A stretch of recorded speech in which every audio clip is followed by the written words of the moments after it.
She wiped down the counter for the third time, not because it needed cleaning, but because she needed something to do. Something to distract her from the growing ache in her feet and the quiet rumble in her stomach.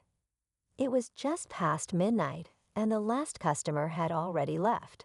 But Mia stayed behind, finishing her shift like she always did. Tired, underpaid, and carrying dreams too heavy for her small paycheck, she still wore a soft smile as she collected tips that barely covered her rent. At only 19, she had learned that life didn't hand you anything. You had to fight for every little piece. Mia didn't complain. She was used to long hours and skipped meals. Her mother had raised her with dignity, even in poverty. School had always been her escape, a place where she could imagine a better life. She loved books, numbers, and problem solving. Teachers saw something in her. They called her a genius. But genius didn't pay for college.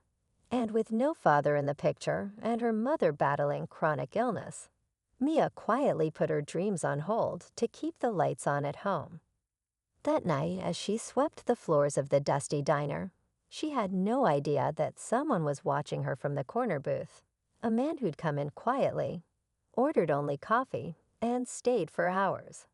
He didn't look like someone from her side of town. In fact, everything about him seemed out of place. The tailored coat, the polished shoes, the way he studied people like he'd been in meetings all day, and needed a reminder of what real life looked like. His name was Richard Lawson, a billionaire businessman known more for his fierce boardroom battles than his rare acts of kindness. But something about Mia stopped him. Maybe it was the way she cared for every customer like they mattered. Maybe it was the way her eyes lit up when she helped an elderly man count his change.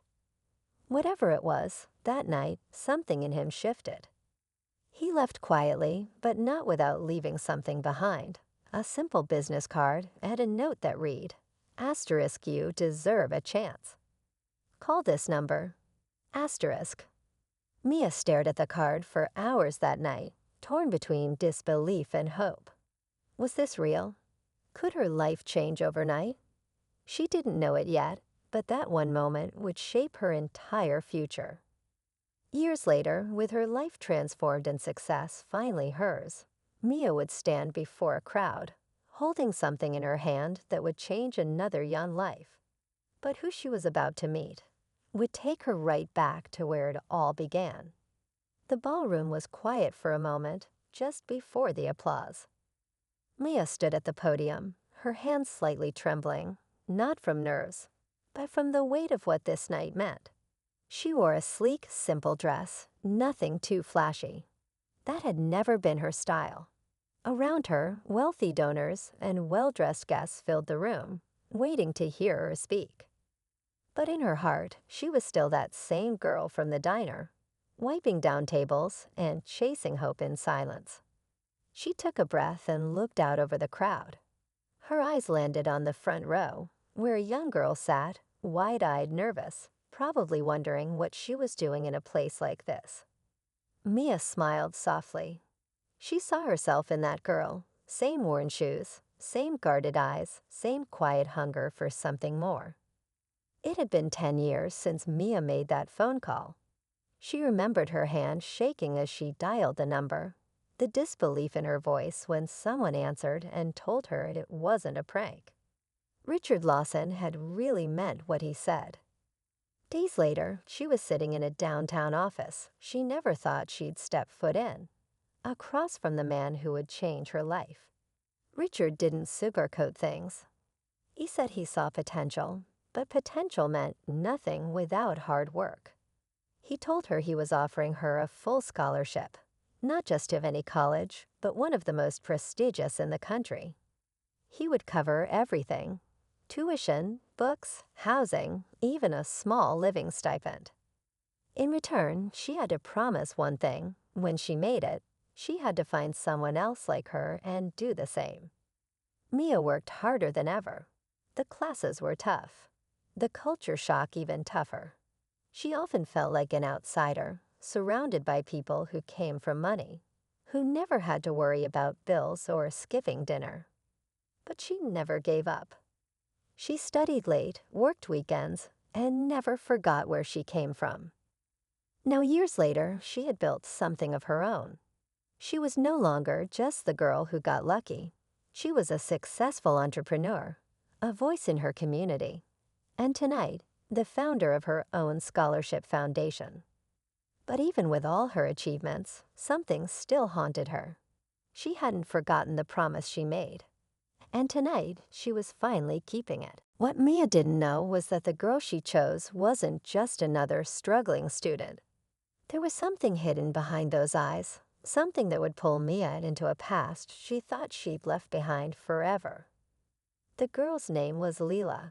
She was 17, quiet, and didn't say much when Mia first met her after the ceremony. But her eyes were sharp, always scanning the room, always thinking. Something about her reminded Mia of herself at that age, tough on the outside, careful with trust, and used to being let down. When Mia handed her the scholarship envelope, Leela didn't cry or smile. She just held it tightly, like she'd been waiting for something to go wrong. Over the next few weeks, Mia tried to get to know her better. She invited Leela to her office, took her out for lunch, even gave her a laptop to prepare for school. But no matter what she did, Leela kept a distance. She said all the right things, thanked her politely, but never opened up. It was like she was hiding something. And soon, Mia began to sense it wasn't just nerves or shyness. One day, Leela showed up late to their meeting with a fresh bruise on her arm.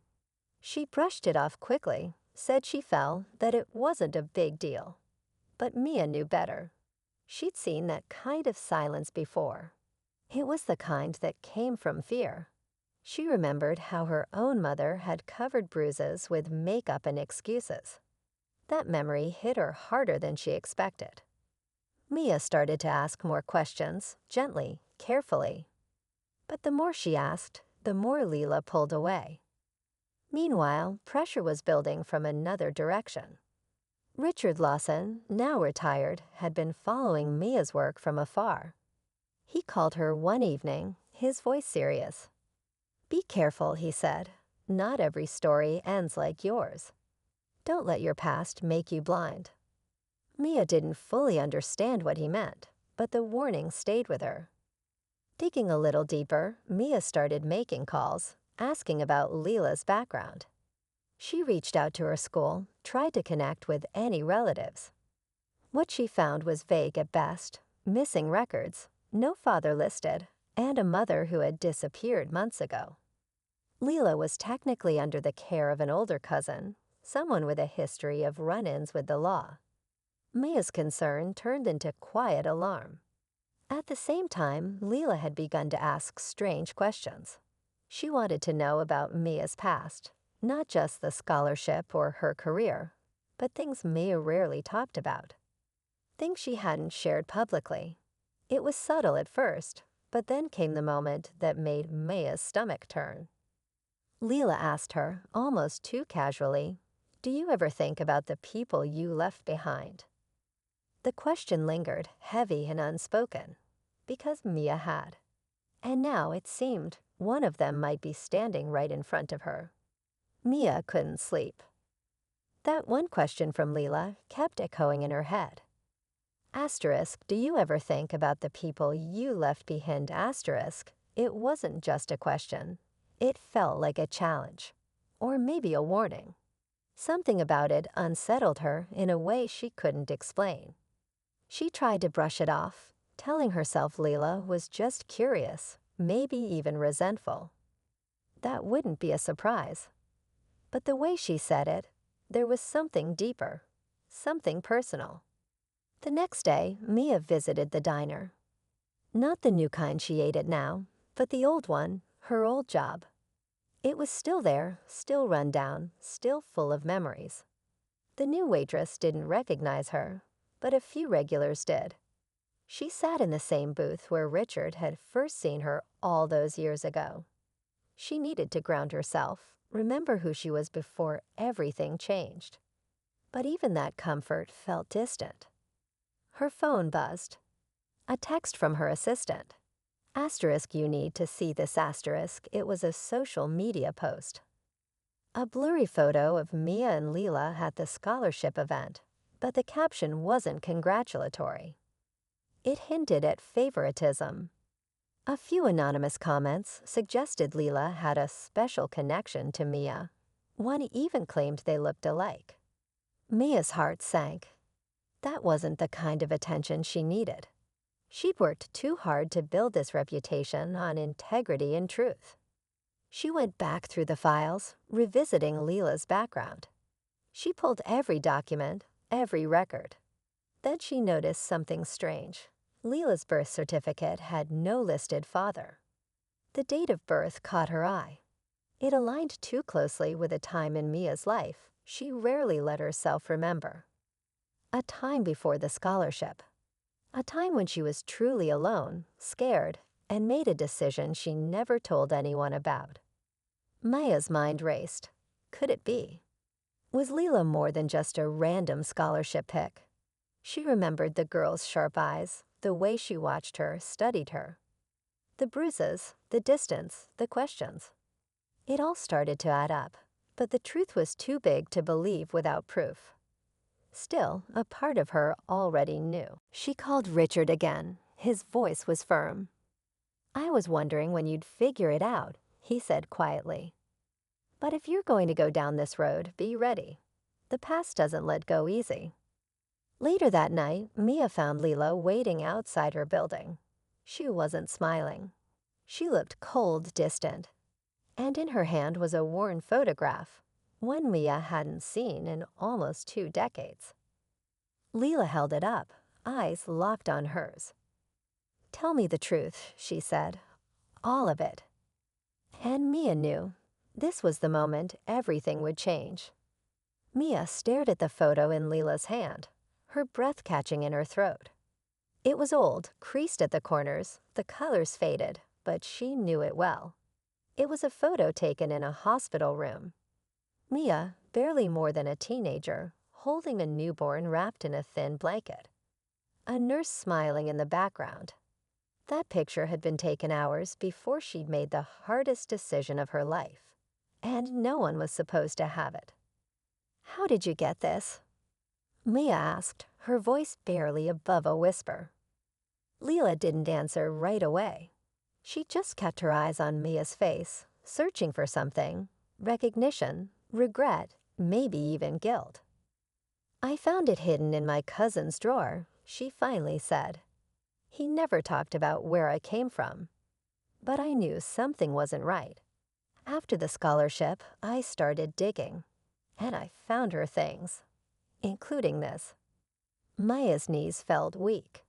She reached for the photo, but Leela pulled it back. I need answers, she said. Did you leave me? Were you my mother? The word hit Mia hard. She opened her mouth, but no sound came out. In all the years that had passed, she had told herself that decision was necessary. She was too young, too broke, too alone. She gave her baby up in a closed adoption, no records, no trails. Or so she thought. But now, somehow, Leela was standing here. Not just a scholarship student. Not just a reflection of Mia's past. She was the asterisk past. Flesh and blood. Before Mia could speak, Leela continued, her voice harder now. And why now? Why me? Did you know who I was when you picked me? Mia shook her head quickly. No, Leela. I didn't. I swear. I didn't know until just now. I wouldn't have chosen you because of guilt.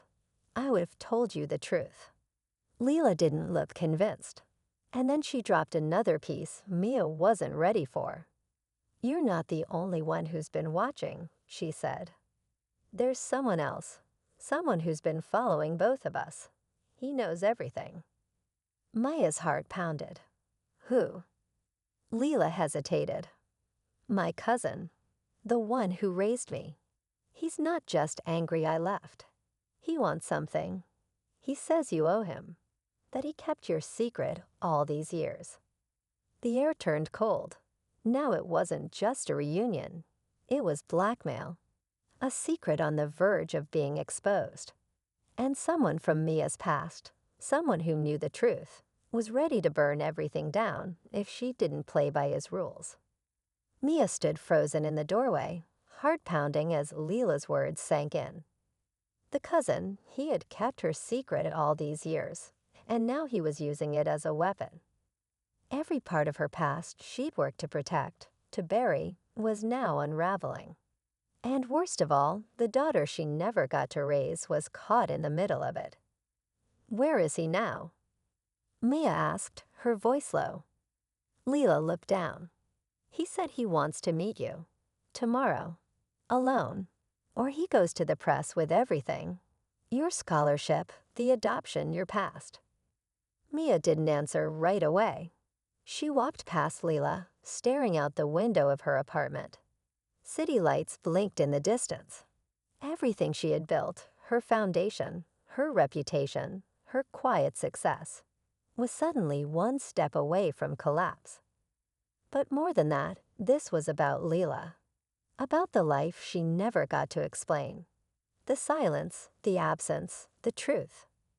The next evening, Mia met him in the back lot of the old diner, her choice. She wanted the place where it all began to also be the place it ended. He stepped out of the shadows with a smug grin, older now, but still carrying that familiar air of bitterness. "Didn't think I'd find you after all these years," he said, pulling a folder from his coat. "But life's funny like that." "What do you want?" Mia asked, trying to keep her voice steady. He smirked. "Not money. I want a piece of the foundation. You owe me. I raised your kid. Fed her, kept her clothed. I could have ruined you years ago." Mia didn't flinch. "You didn't raise her. You controlled her. She told me everything." For the first time, he looked uneasy. "So what now? You going to play hero again? Tell the world the poor waitress turned billionaire sponsor abandoned her kid." Mia pulled out her phone and held it up. "You already did." His expression shifted. "She recorded your call. The threats. The blackmail. She gave it to me." Suddenly, Leela stepped out from behind a car. Calm, silent. Her presence was the final blow. "You never cared about me," she said to him. "But she does. She always did. Even when she didn't know who I was." Police sirens echoed faintly in the distance. Mia had called them earlier. She'd learned long ago not to face darkness unprepared. As the officers arrived and cuffed him, Mia wrapped her arms around Leela for the first time, not as a stranger, not as a sponsor, but as a mother. But just as they turned to leave, Leela hesitated. "There's something else," she said softly. "He wasn't the only one who knew. Someone else has the second copy of that photo, and they've been watching us too." Maya looked at Leela, her heart sinking again. "Someone else?" she asked quietly. Leela nodded. "I don't know who. Just that the photo wasn't the only thing he had. There were letters. One of them had your name on it. Handwritten. It wasn't his handwriting." For a moment, Mia didn't speak. The truth had already come crashing down, and now another piece of the past was pulling at her. But this time, she wasn't scared. She had already faced the hardest part, facing Leela. No secret could undo what they'd begun to rebuild. Over the next few weeks, life slowly began to settle. The media caught wind of the blackmail attempt, but Mia got ahead of it, released a personal statement. She told the truth, not just about the past, her sins, and the life she tried to create from nothing. The world turned back. Instead, poured in. Her honesty only deepened the mission and the foundation. Leela moved in with Mia. She had to, because she wanted to. They took it slow, learning how to be in each other's lives, learning how to be family. huge building began to lower. They spent late nights talking, laughing, even disagreeing. Not everything was perfect, but it was real. And for both of them, that was enough. One evening, while sorting through the box Leela had found, Mia came across a letter addressed to her in faded ink. She opened it slowly. Inside was a short note from the nurse who had been there the day she gave birth. The woman had recognized Maya's name years later when her success was in the news, and had written to say that she'd saved a copy of the photo, just in case Mia ever wanted to remember the moment before goodbye. She'd mailed it to the last known address. Somehow, it had ended up with Leela's cousin. Another twist of fate. Reading the letter brought quiet tears, but also peace. That tiny gesture from a stranger had come full circle. Maya's foundation grew. With Leela at her side, she launched a new program, specifically for girls who had grown up in the system, overlooked and underestimated. It wasn't just about scholarships anymore. It was about creating real change. One afternoon, as they walked past the diner where everything began, Leela looked at her and said, "I used to wonder why you didn't come back for me. But now I get it. You didn't know where I was. But you built something that made it possible for me to find *you*. Mia smiled. And now, she said, we move forward. Together. And just like that, the story that began with